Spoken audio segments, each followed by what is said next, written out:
একজন সৈনিকের বউ হয়ে শ্বশুরবাড়িতে টিকে থাকা আমার জন্য ততটাও সহজ ছিল না। শ্বশুর শাশুড়ি ননদের অত্যাচার সহ্য করতে না পেরে যখন স্বামীর কাছে বলতাম, তখন স্বামী আমারে বাজে ভাষায় গালি দিত। সে তো আমার কথা একদম বিশ্বাসই করতো না, উল্টে আমারে ঝাড়ি মেরে বলতো, তুই আসলে কি চাস? তুই চাচ্ছিস আমার বোনকে আমার চোখে খারাপ বানাতে। আর তার এরকম করে বলাটাও স্বাভাবিক ছিল, কারণ আমার স্বামী যখন ছুটিতে বাড়িতে আসতো তখন আমার ননদ আমার সাথে খুবই ভালো ব্যবহার করত। আর শাশুড়ি তো যেন একদম আমাকে নিজের মেয়ের মতো আদর করত, পারলে যেন আমার গালে খাবার তুলে খাইয়ে দিত। যাই হোক, এইবার আমার স্বামী ছুটি কাটাতে বাড়িতে আসার পর আমার শ্বশুর বাড়ির সবাই মিলে আমরা একসাথে বসে গল্প করতেছিলাম। সেই সময় আমার ননদ আমার সাথে খুবই ভালোভাবে কথা বলতেছিল, যেন আমি তার আদরের ভাবি। তখন আমি আমার ননদকে বলেই ফেললাম, আচ্ছা আপা, আপনার ভাই যখন বাড়িতে থাকে তখন আপনি আমার সাথে কত না সুন্দর করে কথা বলেন, সব সময় যদি এরকম করে কথা বলতেন তাহলে কতই না ভালো হতো। অথচ দেখেন, আপনার ভাই যখন বাড়িতে থাকে না তখন তো আপনি সুযোগ পেলে আমার গায়ে পর্যন্ত হাত তোলেন, আমার সাথে এতটাই বাজে ব্যবহার করেন। কেন আপা, আমি কি এই বাড়িতে এতটুকুও সম্মান পাওয়ার যোগ্য না? তখন যেন শুরু হয় আমার ননদের স্টার জলসা আর জি বাংলার নাটক। আমি তো মুহূর্তের মধ্যেই হতভম্বর হয়ে যাই। আমার ননদ তো তখন হাউ মাউ করে চিৎকার করা শুরু করে তার ভাইয়ের সামনে, মনে হচ্ছিল সে একজন ফেরেশতা। এই নিয়ে বাড়িতে সেই সময় অনেক বড় একটা ঝামেলা হয়। সেই সময় কিন্তু আমার পেটে বাবু ছিল। পেটে বাবু থাকা অবস্থায় আমার স্বামী আমাকে লাথি মেরে ফেলে দেয়। আমি তো পড়ে যাওয়ার পর একদমই দম নিতে পারতেছিলাম না। কিছুক্ষণ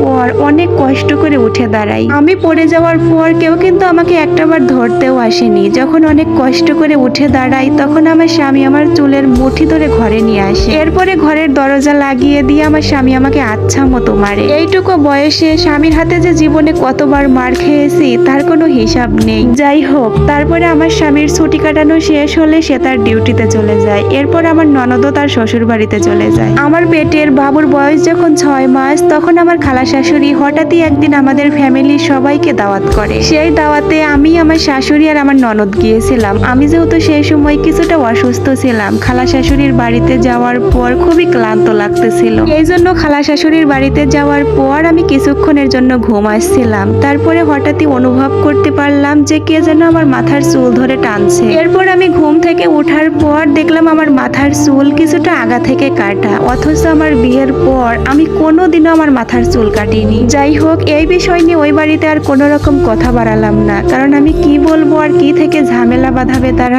এই ভয়েই কোনো কিছু বলতে পারলাম না। খালা শাশুড়ির বাড়িতে 2 দিন থাকার পর আমার শ্বশুর বাড়িতে চলে আসি। শ্বশুর বাড়িতে আসার কিছুদিন পর থেকে আমি ভীষণ অসুস্থ হয়ে পড়ি। দিনে দিনে যেন আমি একদমই শুকনা কাঠের খড়ির মতো হয়ে যাচ্ছিলাম। আমার এত সুন্দর চেহারা নিমিষের মাঝেই নষ্ট হয়ে যাচ্ছিল। তারপর আমার পেটের বয়স যখন 8 মাস পরে তখন আমি আমার বাচ্চাটাকে চিরদিনের জন্য হারিয়ে ফেলি। সেই সময় আমার স্বামীর আবারও ছুটি হয়, সে বাড়িতে চলে আসে। এইদিকে আমাকে হসপিটালে ভর্তি করানো হয়। হসপিটালে আমাকে ভর্তি করানোর পর আমার পেটের বাচ্চাটাকে তো তারা কেটে কেটে বের করতেছিল। সেই সময় যে আমার কি যে পরিমাণে কষ্ট হচ্ছিল বলে বোঝাতে পারবো না। 8 মাসের বাচ্চা পেটের ভিতরে মারা গেছে, সেই বাচ্চাটা বের করা যে কি যে পরিমাণে কষ্ট ছিল সেটা আমি শুধু জানি। খুব জোরে জোরে চিৎকার করতাম, মনে হতো যে আমার দেহ থেকে হয়তো বা এক্ষুনি রুহুটা বের হয়ে যাবে। এভাবেই হসপিটালে 2 দিন থাকার পর যখন আমরা বাড়িতে চলে আসি, বাড়িতে এসে যখন আমি উঠানে পা রাখি তখন আমার শাশুড়ি বলে ওঠে, কাল নাগিনী খাইছিস তো এইবার আমার নাতনিটাকে খেয়ে, এইবার তো শান্তি পাইছিস তুই, আমার নাতনিটাকে তো তুই খেয়েই ফেললি, এইবার যেন তুই আমার ছেলেটাকে খেয়ে ফেলিস না, তুই আমার এত সুন্দর নাতনিটাকে কিভাবে মেরে ফেললি। আমার শাশুড়ি যখন আমার এই সমস্ত কথা বলতেছিল তখন কিন্তু আমার স্বামী নামের কাপুরুষটা আমার পাশেই দাঁড়ানো ছিল, অথচ সে একটা কথার প্রতিবাদ করলো না। তখন যেন আমার আর একদমই সহ্য হলো না। আমি সহ্য করতে না পেরে বলেই ফেললাম, মা আপনিও তো মা হয়েছেন, একটা সন্তান যখন পেটের ভিতর থেকে আস্তে আস্তে বড় হয় তখন যে একটা মায়ের কি যে পরিমাণে কষ্ট হয় সেটা হয়তো বা আপনি জানেন। কোনো মা কি চাইবে যে তার সন্তানকে 8টা মাস পেটে করে বয়ে নিয়ে তারপরে মেরে ফেলতে? তখন আমার শাশুড়ি বলে, তুই একদমই চুপ থাক, তোর কোনো রকম কোনো কথা আমরা আর শুনতে চাই না। আমিও আর তখন কোনো রকম কথা বাড়ালাম না, চুপচাপ নিজের রুমে গেলাম। মানে 3 দিন আগে আমার 8 মাসের বাচ্চা পেটের ভিতরেই মারা যায়। তারপরে হসপিটালে 2 দিন ভর্তি থেকে সেটা ওয়াশ করে বের করা হয়। হসপিটাল থেকে 2 দিন পর যখন বাড়িতে ফিরি, ওই দিন রাত্রিবেলা রক্ত মাংসে গড়া আমার স্বামী নামের কাপুরুষ আমারে কি বলে জানেন? সে আমার সাথে শারীরিক সম্পর্ক করতে চায়। সে তো অনেকদিন পর ছুটি পেয়ে বাড়িতে আসছে, এভাবে আর থাকবে থাকবে না। মানে একটাবার চিন্তা করে দেখছেন সে কি আদৌ আমার স্বামী ছিল নাকি স্বামী নামের একজন কসাই ছিল। নিজেকে আমি সেই রাতে তার কাছ থেকে বাঁচাতে পারিনি। সে তো আমার স্বামী, স্বামীর অধিকার নিয়ে সে আমার সাথে শারীরিক সম্পর্কে লিপ্ত হয়। রক্তে বিছানা কাপড় একদম নষ্ট হয়ে যায়। সকালবেলা ঘুম থেকে উঠে হাঁটার মতো শক্তি থাকতো না আমার। তারপরেও সংসারের যাবতীয় কাজ আমাকেই করতে হতো। স্বামী নামক সেই অমানুষটা যেই কয়েকদিন ছুটিতে বাড়িতে ছিল, সেই কয়েকদিন আমার উপর কি যে পরিমাণে শারীরিক নির্যাতন করতো সেটা আর কি বলবো। আমার স্বামী যখন ছুটি শেষ করে আবারও ডিউটিতে চলে যায়, তখন আমি ভীষণ অসুস্থ হয়ে পড়ি। এরপরে আমার বাবা এসে আমাকে আমার বাবার বাড়িতে নিয়ে যায়। তখন সেইখানে যাওয়ার পর আমার মা আমাকে একটা হুজুরকে দেখায়। সেই দিন হুজুর আমাকে দেখার পর বলে আমাকে নাকি খুবই ভয়ানক ভাবে তাবিজ করা হয়েছে। তখন আমার মা বলে যে কোনো উপায়েই হোক আমার মেয়ের তাবিজটা আপনি ছুটিয়ে দেন। তারপরে সেই হুজুর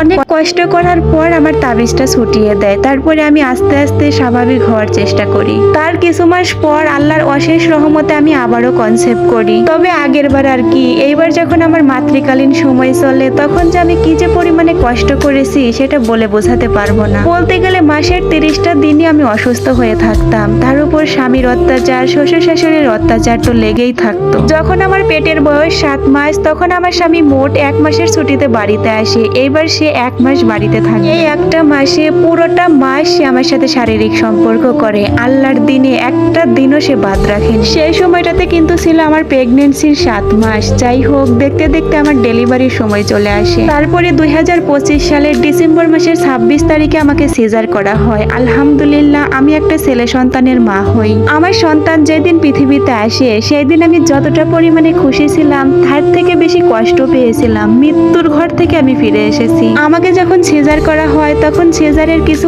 অস্ত্র আমার পেটের ভিতরে রেখেই ডক্টররা ভুলবশত সেলাই করে ফেলে। পরবর্তীতে পেটের ভিতরে জ্বালা যন্ত্রণা শুরু করে পেট ফুলে যেন একদম কলা গাছ হয়ে গেছে। ডক্টররাও তো বুঝতে পারতেছিল না যে আমার কি থেকে কি হয়ে গেল। তারপর ডক্টররা সিদ্ধান্ত নেয় আমাকে আবারও পরীক্ষা নিরীক্ষা করে দেখবে। যেদিন আমাকে পরীক্ষা করবে তার আগের দিন রাত্রিবেলা হঠাৎ করে আমার পেটের ভিতরে প্রচন্ড পরিমাণে জ্বালা যন্ত্রণা শুরু হয়। ডক্টররা আমার মুখে অক্সিজেন মাস্ক লাগিয়ে দিয়ে বলে যে এই মুহূর্তে শুধুমাত্র আল্লাহকে ডাকেন, আল্লাহ ছাড়া কেউই সাড়া দিবে না। সেই সময়টাতে আমার স্বামী ডিউটি অবস্থায় ছিল। সে ছুটি নিয়ে ইউনিফর্ম পরেই হসপিটালে চলে আসে। আমার ফ্যামিলির লোকজনেরা সবাই মিলে আমাকে দেখতে আসে হসপিটালে, কারণ আমার অবস্থা খুব খারাপ হয়ে গিয়েছিল। আমি যখন হসপিটালের বেডে শুয়ে মৃত্যু যন্ত্রণায় ছটফট করতেছিলাম তখন আমার বাবা আমার পাশে এসে বলে, মারে আমাকে মাফ করে দিস, তোর জীবনটা আজকে এরকম নষ্ট হওয়ার পিছনে আমি দায়ী ছিলাম। এত অল্প বয়সে যদি তোকে আমি বিয়ে না দিতাম তাহলে হয়তো আজকের এই দিনটা আমাদের দেখতে হতো না। শ্বশুর বাড়ির লোকজনও আমাকে হসপিটালে দেখতে আসছে। আমার কাকিমা আমার মাথার কাছে বসে কোরআন তেলাওয়াত করছে। ওই রাতটা আমার যে কি যে পরিমাণে কষ্টে গিয়েছিল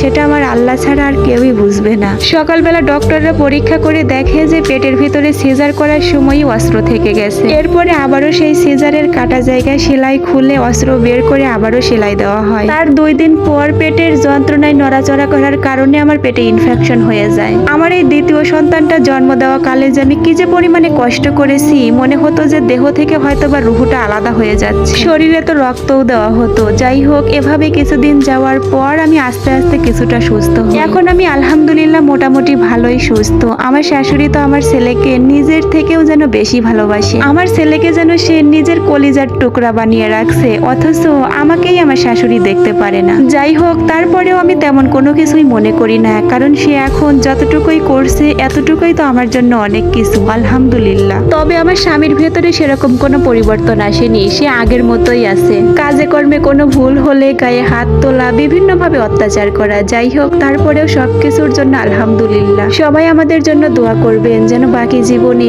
একটু সুখে থাকতে পারি। আচ্ছা, যাই হোক, হ্যালো এভরিওয়ান, আসসালামু আলাইকুম। আমি সেলিনা সুলতানা। এতক্ষণ যাবত ধরে ইয়াসমিন সুলতানা নামের একটি মেয়ের বাস্তব জীবন গল্প আপনাদের সাথে পড়ে শোনাচ্ছিলাম। যেই গল্পের এটাই ছিল শেষ পার্ট। এই গল্পের কিন্তু আরো 2টা পার্ট আপলোড করা হয়েছে। আমি কমেন্ট বক্সে লিংক দিয়ে দিব, আপনারা চাইলে দেখে আসতে পারেন। আসলে কথাটা আমার বলা ঠিক হবে কিনা জানি না। ডিফেন্সের ছেলেরা নিজেকে কি মনে করে সেটা আমি নিজেই জানি না। মানে ঘরে একটা বউ বিয়ে করে রেখে যায়, যাওয়ার পর সেই বউয়ের আর কোনো খোঁজ খবর থাকে না। তারপরে যখন ছুটিতে বাড়িতে আসে তখন বউয়ের উপর নির্মম অত্যাচার শুরু করে। এই যে দেখেন, এই গল্পের আপুটার সাথে আমি কিছু কথা বলেছি যেগুলো আপনাদের সাথে শেয়ার করলাম, আপনারাই দেখে নেন।